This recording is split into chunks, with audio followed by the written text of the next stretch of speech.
시간입니다. 오늘은 안 본 사람은 있어도 한 번만 본 사람은 없다는 넷플릭스. 기묘한 이야기, 오렌지 is the new 블랙, 블랙미러, 종이의 집. 넷플릭스에서는 영화관이나 TV에서 볼 수 없었던 채널들을 강점으로 넷플릭스 오리지널 시리즈를 내놓고 있는데요. 미국 주식 넷플릭스에 대해서 오늘 한번 분석해 보도록 하겠습니다. 오빠는 넷플릭스 자주 보세요? 나는 넷플릭스 유료 회원이 된 지는 한 2년 정도 됐는데 그때 하우스 오브 카드를 내가 보기 위해서 넷플릭스를 신청을 했고 그 이후로는 그냥 간간히 연휴 때 이럴 때 좀 유명한 드라마 같은 거 있으면은 이제 좀 찾아보기도 하지. 넌 어때? 저는 대부분의 오리지널 시리즈는 다 본 것 같아요. 뭐 기묘한 이야기도 봤고 오렌지 is the new 블랙도 봤고 요즘에는 제가 종이의 집에 빠져서 잠을 못 자고 있어요. 너무 재밌어가지고. 그치, 넷플릭스가 재밌지. 특히 이렇게 젊은 친구들이 넷플릭스를 많이 보잖아.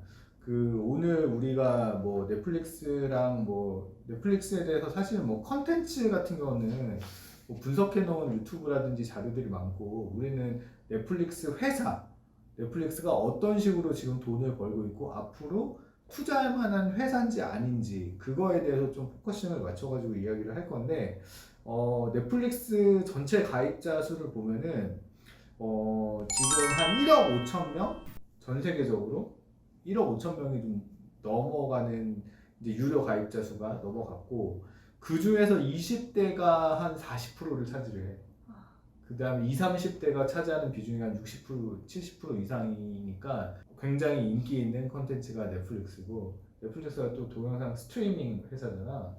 그래서 넷플릭스의 탄생 배경을 좀 이야기를 해보자면은 넷플릭스는 1997년도에 설립이 된 회사고 처음에는 어떤 걸 비즈니스 했냐면은 DVD나 비디오를 우편으로 배달해주는 걸 처음 그걸로 처음 사업을 시작했어.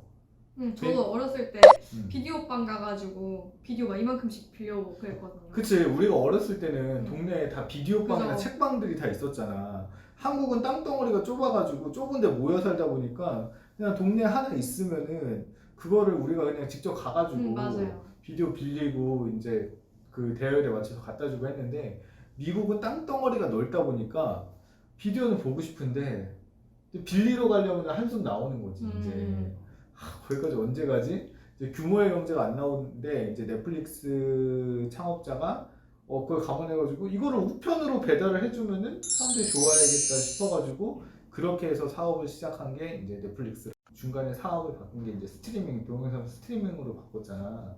결국 이제 인터넷 속도도 빨라지고 그 다음에 이제 스마트폰이 나오기 시작하고 통신 속도도 빨라지고 예전에는 우리가 TV나 영화 뭐 드라마 같은 걸 보면은 거실에 앉아가지고 소파에 누워가지고 이제 편하게 TV를 통해서 보는 거라면은 요즘에는 뭐 스마트폰, 태블릿, 컴퓨터 인터넷이 연결된 곳에서는 아무 데서나 볼 수 있잖아. 이제 동영상의 용량이 크다 보니까 그렇게 저장된 거를 매체를 통해서 봤다면 요즘에는 또 인터넷이 빠르다 보니까 이제 실시간으로 그게 바뀐 거지. 다솔아, 보통 이런 업체들을 플랫폼 업체라고 그러잖아. 플랫폼 업체의 수익 구조가 어떻게 이루어져 있는지 알아? 플랫폼 업체는 그냥 가입해서 이용료 내고 거기서 뭐 수수료나 이런 거 받아먹는 구조 아닌가요? 한번 딱 정해놓고. 그치. 보통 플랫폼 업체라고 하면 생각나는 플랫폼 업체가 뭐가 있어? 옛날에 저희 한번 앞에서 언급이 나왔던 뭐 다나와. 그치. 다나와도 있고 네이버나 카카오도 대표적인 플랫폼 업체잖아. 그렇잖아. 근데 보통 이런 플랫폼 업체들의 이제 수익 구조가 두 가지로 이루어지는데 하나는 유료 서비스지. 요금을 내고 그 서비스를 이용하는 그런 서비스 요금이 하나가 있고 나머지 하나는 이제 광고지. 이제 사람들이 많이 그 사이트를 방문을 하니까 거기에 유튜브. 대해서 근데 대표적으로 유튜브가 이제 유튜브는 이제 서비스 이용료는 없지. 무료지. 근데 유튜브 같은 경우는 광고 수익이 있는 거고 네이버나 카카오도 마찬가지지. 우리가 서비스 이용은 내진 않지만은 대신에 광고 이용료를 내지. 넷플릭스 같은 경우는 광고 이용료가 없어. 들어가 보면 광고가 하나도 없어. 그죠. 대신에 서비스 이용료가 있지. 그래서 두 가지 대표적인 수익 모델이 있는데 플랫폼 업체는 광고가 있고 서비스 이용료가 있는데 광고 이용료만 할 수 있는 거고 서비스 이용료만 할 수가 있는 거고 둘 다 할 수가 있는 거고 최근에 유튜브 프리미엄이 나왔잖아, 그치? 네, 광고 없이 즐기는. 광고 없이 즐기는 유튜브 프리미엄이 나왔는데 그러니까 이용료를 내면은 광고를 안 봐도 되는 광고가 없다 보니까 결국 넷플릭스의 총 매출은 어떻게 되냐면은 한 달 이용료 곱하기 가입자 수 하면은 넷플릭스의 1년 총 매출이 나오는 거지. 되게 간단한 구조야. 그렇죠. 비즈니스 구조. 그래서 넷플릭스가 앞으로 주가가 오르고 이익이 오르려면은 결국 이용료가 오르든지 아니면 가입자 수가 증가를 하든지 요 두 가지가 동시에 증가를 하든지 그러면은 넷플릭스의 이익이 늘어나는 거고 그렇지 않으면은 이익이 줄어듭니다. 그래서 우리가 앞으로 포커싱을 맞출 거는 사실 이용료 부분에 대해서는 결국 회사가 정책적으로 판단할 부분이고 가입자 수가 앞으로 늘 거냐 이제 더 이상 늘지 않을 거냐가 굉장히 중요한 거지.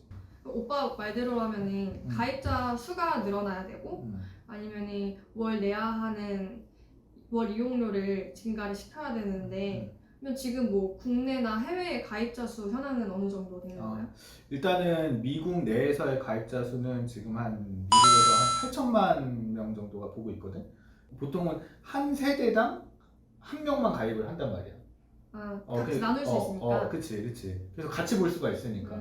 그래서 3억 3천만 명이 미국 인구인데 미국이 그럼 세대수로 따지면 거의 한 1억 세대 정도 됐는데 그 중에서 8천만 세대가 보고 있으니까 사실 거의 미국 시장은 포화. 그러니까 미국에서는 더 이상 늘어나기가 힘들다라고 보는 거고 이제 그러려면은 이제 해외 미국 이외에 유럽이라든지 아시아 쪽 특히 아시아 쪽 인구가 제일 많으니까 그쪽 시장을 공략해야 된다가 이제 넷플릭스가 가지고 있는 이제 핵심 키 전략이고 가지고 있는데 문제가 있어. 문제가 뭐냐면은 여태까지는 넷플릭스가 제일 유명했잖아. 근데 이제 넷플릭스뿐만이 아니고 경쟁자들이 등장을 하기 시작했지. 많이 생기고 있죠. 미국에서 이렇게 스트리밍을 하는 업체를 보통 우리가 OTT라고 그러잖아. 오버 더 탑이라고 해서 이제 스트리밍 업체들이 기존에는 넷플릭스, 아마존, 그 다음에 훌루라는 업체 이 세 가지만 있었는데 그 중에서 넷플릭스가 제일 유명한 거고. 그런데 지금 디즈니도 이 사업을 시작한다 올해부터라고 하고 있고 그 다음에 애플도 이 비즈니스를 시작하려고 하고 있고 결국 경쟁자들이 늘어나니까 과연 기존의 가입자 수까지 우리가 지킬 수 있느냐 이런 또 문제가 생기는 거지. 그래서 과연 이때 넷플릭스는 무엇을 해야 하는가 넷플릭스의 경영진은 어떤 생각을 가지고 있는가가 되게 중요하고 그 다음에 두 번째로는 이제 요금 문제로 넘어갈 수 있겠지. 그러니까 요금을 늘리면은 좋은데 요금을 늘리면은 너무 비싸면은 가입자 수가 떨어질 수가 있겠지. 그렇죠. 특히 경쟁자들이 이렇게 새로 생겨나는 데서 요금을 무한정 늘릴 수 있느냐. 근데 요금을 늘림에도 불구하고 과연 이 이용자들이 계속 좀 더 내고 보려면은 그만큼의 뭔가 넷플릭스가 가지고 있는 매력이 뛰어나야 된다. 이렇게 해석을 할 수가 있겠지. 그래서 지금 넷플릭스가 내가 보기에는 전반적으로는 조금 위기야. 위기가 비즈니스가 막 망한다 이런 위기가 아니고 성장을 과연 지속적으로 할 수 있느냐에 대한 회의감이 있다라는 거지. 첫 번째, 이미 늘어날 만큼 늘어나지 않았냐에 대한 의심. 두 번째는 경쟁자들의 출현을 하고 있다라는 이 부분에서 뭔가 지금 약간 문제점을 제기가 되고 있고 그래서 최근에 주가 흐름이 별로 안 좋은 거지.